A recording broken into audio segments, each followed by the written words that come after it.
best part of it is you don't have to do any of these social elements. The best part is that you can track all the books that you are reading, that you have read, that you want to read, that you might read, that you hated even. I mean, you can have bookshelves for pretty much everything. And you can also have a yearly reading goal. Now, not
US, and it is run on donations. It's a registered, not-for-profit charity. Did you know? This is why you can trust this book. One, because it's full of all these references. Here's a team of researchers that go through hundreds of journal articles each week with him. And so they are basically looking at all the latest research and compiling it into books. And he doesn't make any proceeds from this book. All of it goes to charity. And I also really liked the part at the beginning of the book where he talks kind of about the food industry, mostly sort of in the US, but he does mention obviously other countries and things like that, but like how the healthy eating guidelines were designed, and lots of corruption and money involved. It talks about that, but also what else at the very start as well. I thought it was really good. He talked about body shaming, and the research shows that, I mean, it's kind of obvious to some of us, but when you body shame someone for their weight, they end up gaining more weight. It's not helpful. So there's a lot of wisdom and things like that in there, so that's a great one. Alright, the next one I read is Biased by Jennifer Eberhardt. And it's actually recommended by Brian Stevenson, who wrote Just Mercy, which I read a few years ago. You may have heard of Just Mercy. It's on Netflix. I haven't watched it yet, but really want to. Now, it is essential reading if you want to understand some of the science and research behind why racial profiling happens. And I mean, it was actually just really interesting, as well as, you know, it's something I need to learn more about, but just the different studies and things that they do. So they would do ones where they show people like a picture of a black person or a white person, and then track their eye movements and see like what words or like associated pictures they would look at first and things like that. Just basically so they can discern the levels of implicit bias as well, and you know, to see what people's like default stereotypes were. But yeah, it's very well written, very easy still to read, and you know, it's full of evidence and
days planning this video. So if you have seen my lo-fi book tour for last year, I did mention this book. So Brazen Rebel, Ladies Who Rocked the World. This is the graphic novel I've been talking about. It is just luck that I came across it. I saw it in a bookstore at a university. And let me see if I can show you a page with one of the bigger pictures. So it's full of sort of little comics, and I love it. All the comics, all the color schemes are different. It's really gorgeous. This is the picture. I mean, look, this is my style of illustration. I wish I had prints of all of these pictures. Look at that. This is the one about Mae Jemison. Mae Jemison. She was the first black woman in space. In space. So it's basically full of short little comic stories. They're about 5 or so pages long each one, detailing some epic woman. And I mean, the book, it spans continents, centuries. It's really diverse, inclusive, women of all shapes and sizes. It is amazing, and I swear every single story you're gonna want to go and research the woman afterwards, because most of them, about 95%, I hadn't actually heard of. And but you know, maybe you're more enlightened than me. Now, in my lo-fi book tour from the last year, I incorrectly said that one of the stories was about Margaret Thatcher.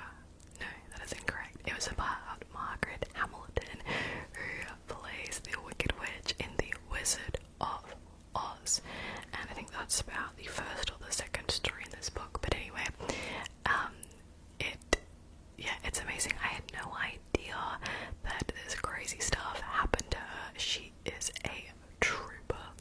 And also it's weird that I've never heard this story, because I remember growing up, my mom had an old like VHS of The Wizard of Oz, and at the very end of the movie it had a little featurette where there was like the narrator, and he would talk about like behind the scenes stuff, and he mentioned the story, what was very, very sad, about the Tin Man, and how he passed away because of the toxic, I think there was lead in the paint on his in the paint that face paint that they used on him.